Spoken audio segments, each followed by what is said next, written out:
Welcome ladies and gentlemen, my name is dr.J and this is the 28th episode of my series How to Complete Hollow Knight. Last time we finished all we had left to do in the Hallownest kingdom.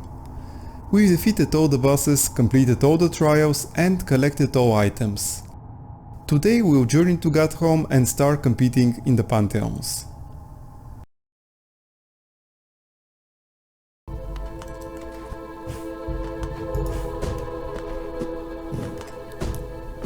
There are a total of 5 pantheons in Godhome, with the 5th only accessible if you have the Void Heart. The 4th one is also locked until you clear the first 3. They in their turn can be accessed if you defeated their respective bosses in the main game. Except for the 5th pantheon, the pantheon of Hallownest, all of them contain 10 bosses. 9 from the main game and 1 new boss in the end. I won't be commenting on the boss's abilities during the first 3 fights, as they are exactly the same as the ones in the main game. I will however repeat them in the Pantheon of Hallownest fights, since we'll fight all of the previous bosses again anyway, and because there will be some differences in both their behavior as well as the arenas. You can choose to bind certain aspects from your knight in order to make the Pantheons harder. Apart as a challenge to the player, it also has some tangible benefit. Completing the pantheons with a certain number of bindings will unlock 2 areas.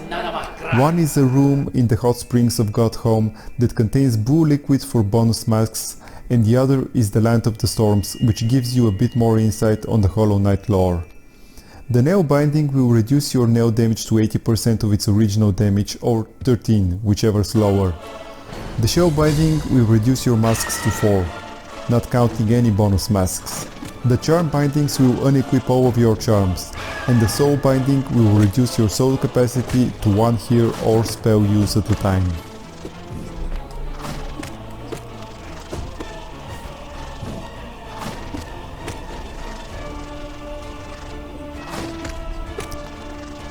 The bosses we're going to fight in the Pantheon of the Master are Vengefly King, Grus Mother, False Knight, Massive Moss Charger, Hornet from our first encounter with her, and then an intermission where you can restore your souls and masks or change charms. The next 5 bosses are Gorp, Dung Defender, Soul Warrior, Brooding Molech, and the Godhome only boss fight is against the brothers Oro and Mato. I will leave you to enjoy the fights now, and will only pop up occasionally when I have something to say.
Okay, so here to the left is where the blue liquid will be if you unlock it by using bindings.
So this is the first Pantheon exclusive boss, Oro. His attacks are a double slash with his nail, a jump slash, and his signature move, the dash slash nail art he teaches you. Overall, the first phase is not too difficult. However, once you do a certain amount of damage, his brother Mato joins the fight. When he does, it changes the battle significantly. They actually fight together. They can alternate between a dash slash and a double slash, or if you're between them, they can do a combo with either of those two attacks. Mato can also use his signature nail art, the Cyclone Smash. Once you get one of them down, the other is easy.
finden.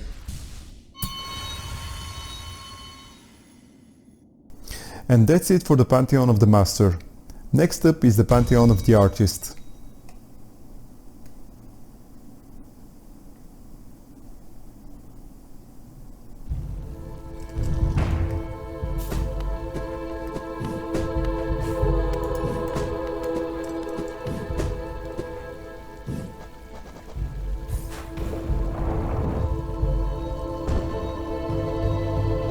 The purpose of God Home is to make the powerful spirits the God Seekers have attuned fight in ritual combat and thus ascend to a higher being.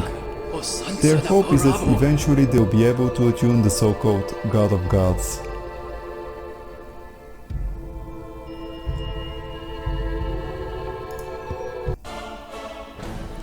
The bosses in the Pantheon of the Artist are Zero, Crystal Guardian, Soul Master, the Oblobos, the Mantis Lords, and then another intermission.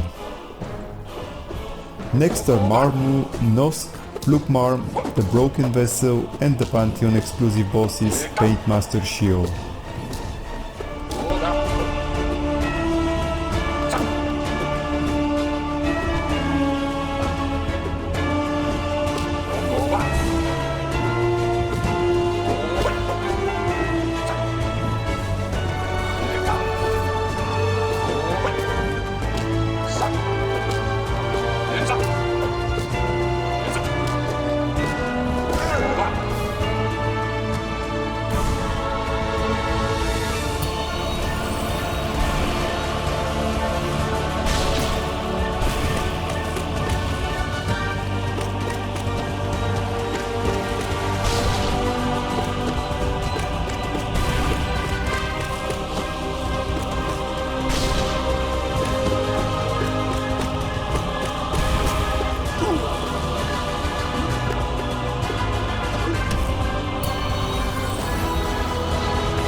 Like I said in the original Nosk fight, this is the cheap strategy to easily kill him. Just stand here when he's on the ground and move to the far left when he's on the ceiling. The only time he'll be able to hit you is when he goes from left to right. You also have plenty of time to heal and attack him when he moves near you.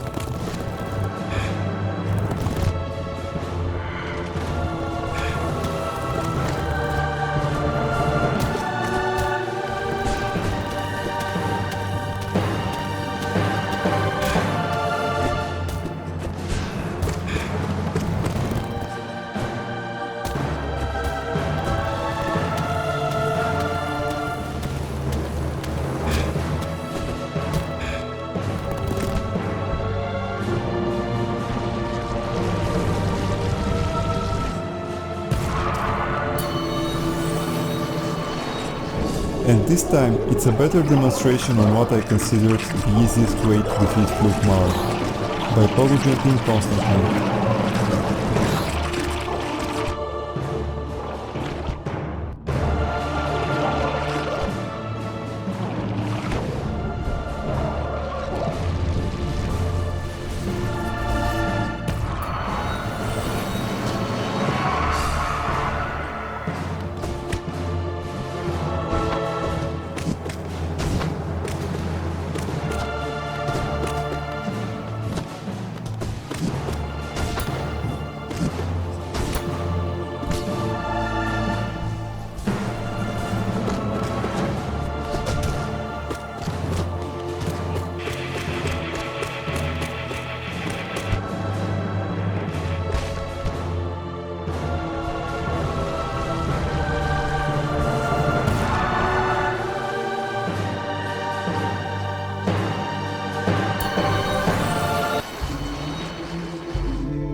Okay, Paintmaster Shio.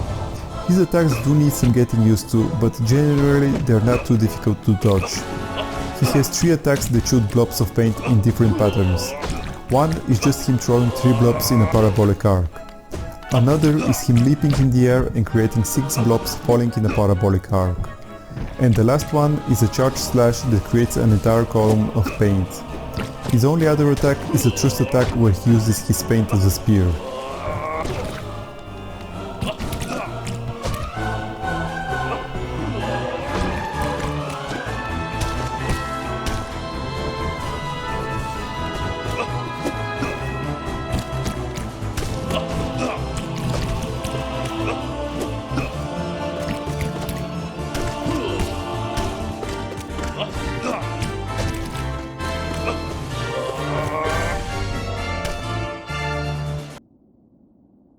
Bam.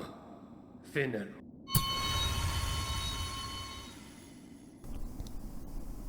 Okay, we're done with the Pantheon of the Artist. Next one is the Pantheon of the Sage.